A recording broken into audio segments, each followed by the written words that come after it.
What's good, y'all, and welcome to another vid. Today's is all about Calypso. The reason why is because she's getting a buff, and that buff is arriving on global already tomorrow. So we're going to be going over Calypso all the way from gear to best artifacts and everything in between.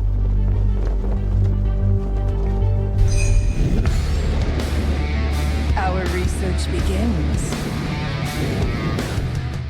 So before the buff, there was only one thing you could do to make your Calypso stronger, and that was her exclusive chestplate. Her exclusive chestplate was already pretty nasty, which is for each soulstone generated, you're increasing her Calypso's damage by 5%, the same way you were to increase damage using a Soulborn Arcana set. So at 4 soulstones, which is the maximum pre-A5, you were getting a 20% buff, and at A5 you were getting a 25% damage buff based on the number of soulstones generated. Now we have the few changes that happen to Calypso. So you number one have a talent where you're increasing the hero's attack by 4% for each soulstone obtained, which means 16% below A4. And at A5 you're getting a 20% attack boost. Then you have the physical attack, which is 120% damage to one enemy, which is still the same.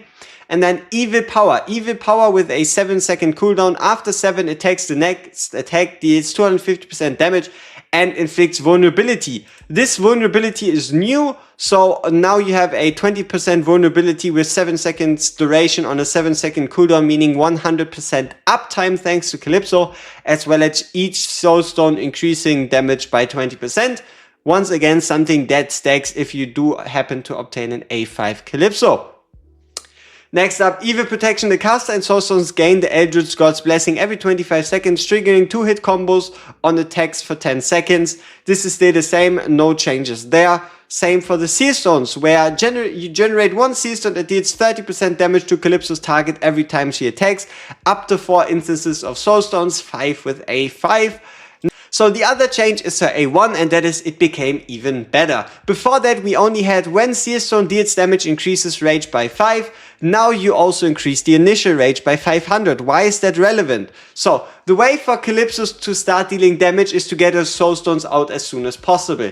Before you have a Calypso A1, she really takes way too long to get all her soulstones out, which is why she's like less and less relevant. But once you start to get the A1, you're entering into kind of this like snowball phase, where as soon as you get your first Seer Stone, it's going to be faster to get the second one. If you get the second one, it's going to be faster to get the third one, and stuff like that. And here you're kicking it off with instantly gaining enough ultimate gauge to summon a Seer Stone. So as soon as you place on Calypso, you're getting at minimum 1 Seer Stone, and that is just going to make snowballing into more Seer Stones way easier. And then you have the Evil Protection duration on the A3, as well as the Seer Stone cap. So now the first thing we have to determine is obviously which artifact is best for Calypso, so that it's either going to be the Chant of the Depths, the Blightcaller's Claw, or Spirit Siphon. So let's get straight into it. Alright, so here we are with your very first results. This damage is in millions. We have Calypso with Claw, Siphon and her exclusive artifact at 10 and 25. And what you're going to notice is that at least early on, Siphon, Calypso's exclusive and Claw are basically the same thing. There's like a little bit of variance between them, but no matter what you have, if they're all plus 10, they're all equal. But what you're going to notice is that once you get into the 25 range, yes, Calypso's exclusive and Spirit Siphon are still on the same level, but Claw has just been running ahead of the pack, and there really isn't any comparison between a Claw at 25 and a Siphon and the exclusive. And this is also the same starting from like 13. So as long as you have everything on the same level, or for example even the exclusive below the level of your usual artifacts, which is the case for most people, you're going to be better off running a Claw rather than a Spirit Siphon, or obviously her exclusive artifact. And let's quickly briefly talk about the reason why that is, but keep in mind, Claw wins by a mile. So what changes between the Blightcaller's Claw at 10 and the Blightcaller's Claw at 25? You have number one, the increased single target damage going up from 14 to a 20% increase. And then secondly, you have this 15% chance to trigger special attack dealing 80% physical, and this goes up to a 100%. So As far as I can tell, Calypso is just able to trigger this pretty much on cooldown every single time, which is the reason why Blight Color's Claw is so effective on her. So you're getting this 100% extra physical damage pretty much every single time these 4 seconds elapse. And that's the reason why, especially from here on going forward, we're going to be using Blight Color's Claw at 25 to determine Calypso's numbers. So the test going forward, let me quickly show it to you. We're running 4 Nightmare units. We have 3 DPS that are relevant, as well as a Diao, so we can provide the same penetration buff to everyone. And Diao for the permanent invigoration, meaning whenever they trigger their ultimates, it doesn't matter. They're going to get the inspiration anyway, as well as auto timing, so that there's no margin of human error. So currently we have Wukong, Arrogance, and Calypso. So I'll show you the placements, I'll show you the buffs, and then we're pretty much going to cycle through a lot of runs that I'm going to do in the background, and we're just going to hop to the important part, which is the damage screen. So the way we place these units is obviously we're starting with Diao as well as Eloin and instantly swapping Diao, and then it's just us bringing in all the units, obviously placing Arrogance in the bottom row to make the most out of the Ram tier.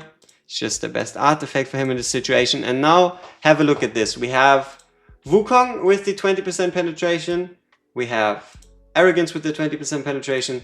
And we have Calypso with the 20% penetration. There is no invigoration buff on anyone because we placed Diao in a way that her Wings of Grace doesn't affect anybody. So that's the test, and we see each other at the numbers.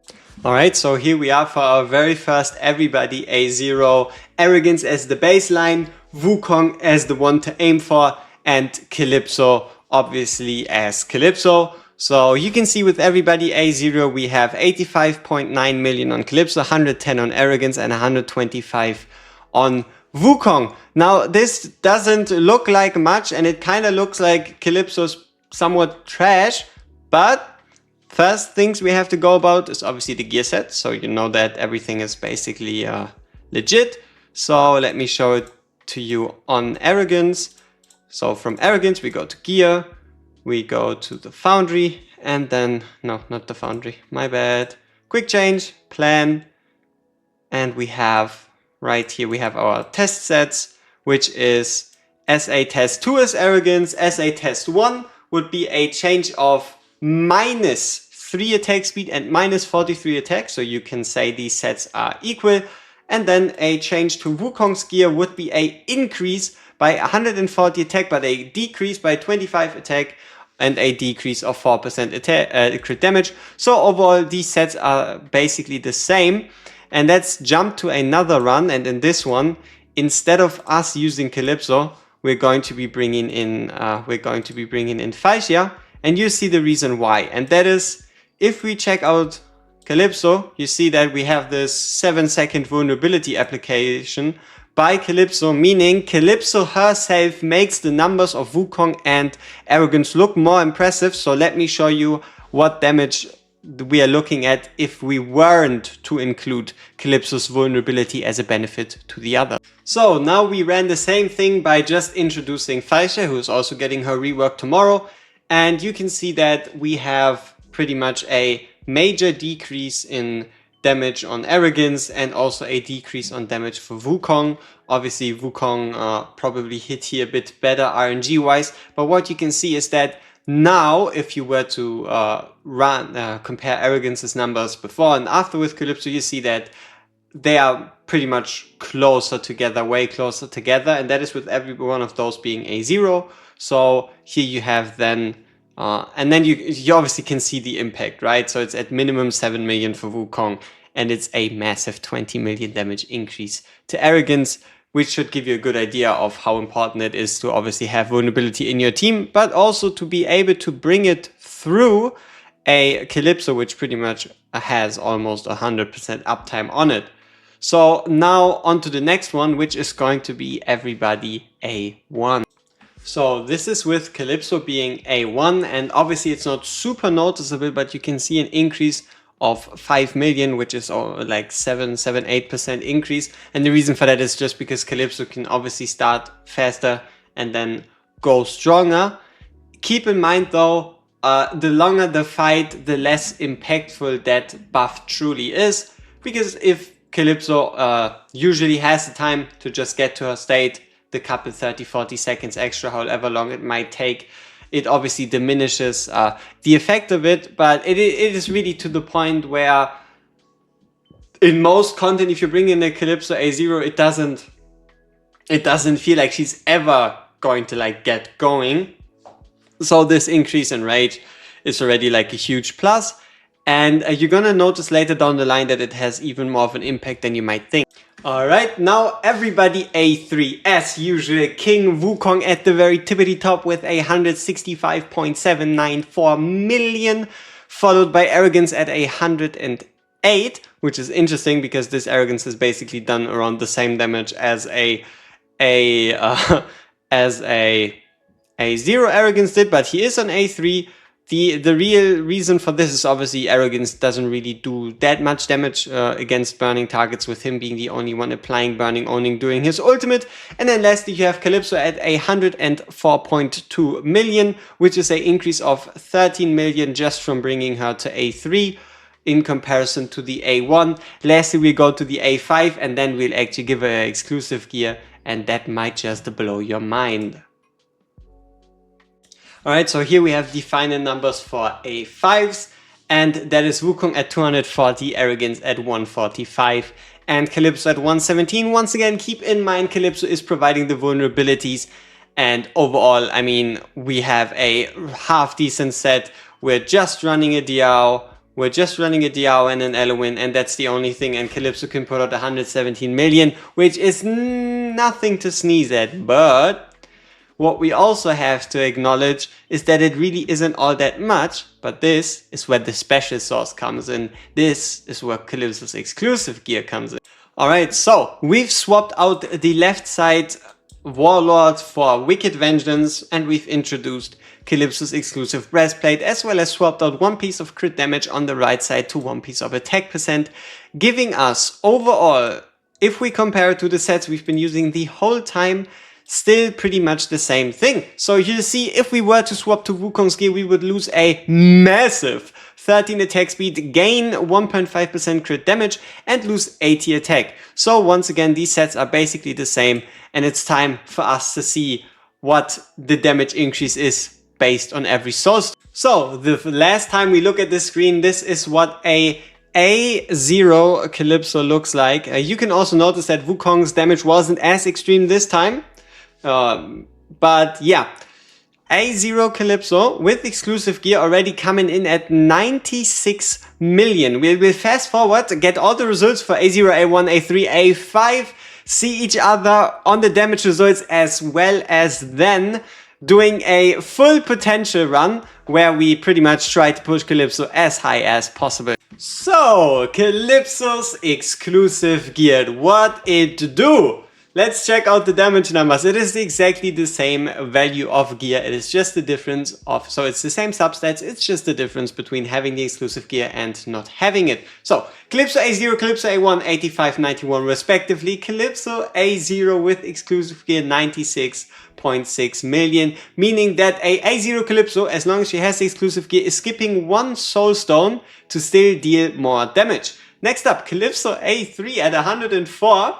And interestingly enough, Calypso A1 with exclusive gear above it. It's not by much, but it's pretty much equal. So once again, if your Calypso's A1 and you have an exclusive gear, you're jumping 2 soul stones. Then we have Calypso A5 and 117 million. And Calypso A3 with exclusive gear at 115 million. So once again, the Calypso at A3 with exclusive gear is jumping a whopping 2 soul stones to compete with the Calypso A5, and now finally you have Calypso's A5 with exclusive gear giving you 133.494 million damage, while also providing vulnerability to your allies. So this is Calypso. You've seen the gear isn't really anything crazy. So what if we turn up the gear to 11? What if we introduce the big stuff? So let me show you what I'm talking about. time for this final part of the video, which is all out full on Calypso potential. So what are we looking at? We're looking at quad stat with exclusive giving us the Seer Stone damage, quad stat, and quad stat, as well as a beautiful Blightcaller's Claw, skin, and Wukong. Wukong also Golden Kaja at 25. The new and revamped Cataclysm set giving us 50% rather than just 45% increased damage on a quad stat, as well as a quad stat with, very important, the exclusive for the WorGuides faction, meaning Wukong is getting a 58% damage increase rather than just a flat out 50%, as well as a quad stat and a quad stat. What did you expect? Lastly, let's finish it off with Arrogance, and once again a quad stat, attack flat, quad stat with attack variant, quad stat and quad stat on a 25 ram tier, because once again we really don't have that many burns, meaning that his exclusive artifact is still weaker than a ram tier. And then we have our support type Yuri. Yuri's just there, yeah, obviously quad stats, but you can see we're running out of good quad stat gear. We have some quad stats here and some normal gear here. She's really only there to apply this beautiful, this beautiful 25% damage reduction. And interestingly enough, what you're going to see is it won't really do much. Because we already have so high stats, so high gear, the damage increase is going to be pretty small from introducing Yuri, but we might as well go the extra step. See you in the fight. Calypso's full potential is 197.198 million. Now, if you're wondering what would happen if we were to take out Yuri, honestly, because we're fighting against Nightmare 4 and our stats are already so high, the damage difference is barely like 3%. So we're talking 191 million instead of 197, 384 million instead of 390 for Wukong, and like 201 to 203 for Arrogance instead of 209. But yeah, this is Calypso. You've seen the gear. It's obviously nothing attainable, but it is something you can work towards ever so slowly. I hope the Forge may bless you so that you can also get your hands on gear like this. But yeah, 197.198 million. This is Calypso for you. And yeah, let's talk a bit clothing thoughts. What do I think about Calypso? What could they still change? What's still missing? So let's get to it. Calypso, right? Reason why Calypso is so familiar for me is she's been the first legend I ever pulled, right? And she's also been the second legend I've ever pulled, meaning Calypso A1 has been with me for like the whole game ever since launch. And yeah, Calypso, very, very important. They added invulnerability. So it's not just Calypso being Calypso, but Calypso also making everyone stronger. So especially for the last number, keep in mind the numbers of Arrogance and Wukong would have been lower if it was a different DPS than Calypso, because you're getting that 20% physical damage taken increase. Next up, we have the changes to the A1. Obviously, it's really helpful, especially for content outside of like super long form content. So outside of Abyss 1, Guild Boss 1, Epilogue, and Guild Boss 2. Outside of those, massive change really does help make her viable, and then increases the attack by 4% for each soulstone obtained. It's just overall a nice buff and only pays off more at A5, also giving you a bit more freedom for building, because you're getting a 20% attack boost, meaning you could, in theory, get rid of one attack percent piece and introduce another crit damage piece, because you're getting more attack anyway, right? So the only like real problem point is Calypso's exclusive artifact. They don't have to change a whole lot. They just have to change a tiny bit, and that is one of the good examples for this would be Faisha. Let's go to Faisha. She's also getting her rework tomorrow. And Faisha has an exclusive artifact, Lucian Flame, which you can see here, extends the duration, which is great, which is similar to Calypso's, oh, if you attack, you do damage. But this top row is the important one, increases single target damage by 20%, and then here increases single target damage by 30%. As long as they add that in on Calypso's exclusive artifact, it is finally going to be another case of you can use it as +10, because right here, unless for whatever reason your Chant of the Depths is at 25 and your Spirit Siphon and Bright Chorus Claw are at 0, there's no reason for you to use the Chant of the Depths. So yeah, developers, if you can, please add in increased single target damage on top of Calypso's artifact. This artifact just feels sad and kind of feels like a dud pulling it in the first place. And yeah, that is Calypso for you. I am pretty happy with the changes. You can also see that we have a 110.83 million BP. BP can obviously be increased by using hero exclusive gear, by using hero exclusive artifacts, and also obviously if you were to do so by using hero exclusive ring, right? But this one, anti-air damage, it's not relevant for like most content in the game. Which concludes this Calypso showcase, and we see each other in the next one. Peace. Hey, full power Calypso A5 everything. Let's see what she can do against Gear 8 3 stage 21. Don't see this as anything. See this as more of kind of like a bloopers, pretty much. But yeah, we're gonna bring in Calypso and see what she can do against these big bad guys. So we have the instant increase, giving us the chance to scale. You can see we're already on 1, now we're up to 2, and then it's going to go up to 3. You know the deal, right? So at this point, let's just see what happens.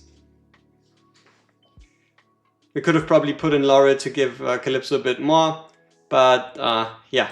So Calypso versus everybody. Let's see how she can deal with those. We're also going to give them a target invoker. And go Calypso, come on! Show us something. Yes, a Silas A5 would be faster. And I guess this is one of like the big examples of burst. She really ain't all that bursty.